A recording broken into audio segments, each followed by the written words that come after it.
Bon matin, ici Mélissa, bienvenue à 6 minutes mieux-être pour Migraine Québec.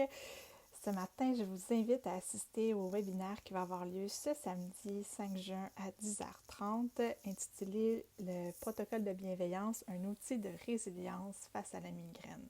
Donc, c'est assez étonnant d'entendre un protocole de bienveillance quand on a rencontré notre conférencière, Madame Rachel Thibault, qui est vraiment une spécialiste du sujet de la résilience.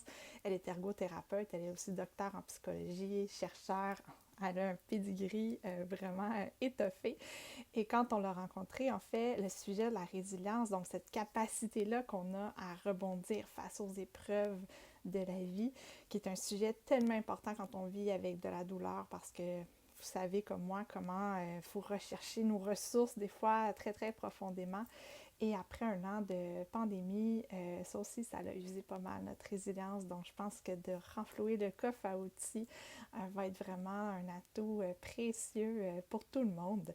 Donc, quand on a rencontré Madame Thibault, en fait, il y avait énormément d'axes. Il y avait 4 axes sur lesquels on pouvait discuter et on a été vraiment interpellés par l'axe de la bienveillance, surtout quand elle nous a mentionné en fait qu'il y avait vraiment un protocole.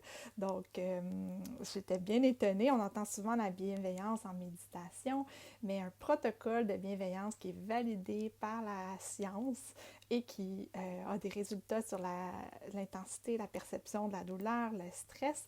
Je trouvais que c'était vraiment intéressant. Donc, j'ai très hâte à cette conférence-là. Je rencontre Madame Thibault justement pour notre pratique tout à l'heure et je voulais profiter de la tribune qu'on a ici pour vous inviter chaleureusement à assister à ce webinaire-là depuis le confort de votre foyer. Et on va tous en apprendre plus, donc comment faire preuve de plus de bienveillance envers soi, de plus de compassion peut venir nourrir notre résilience et nous outiller face à la douleur, face à la migraine. Sur ce, je vous souhaite une bonne semaine.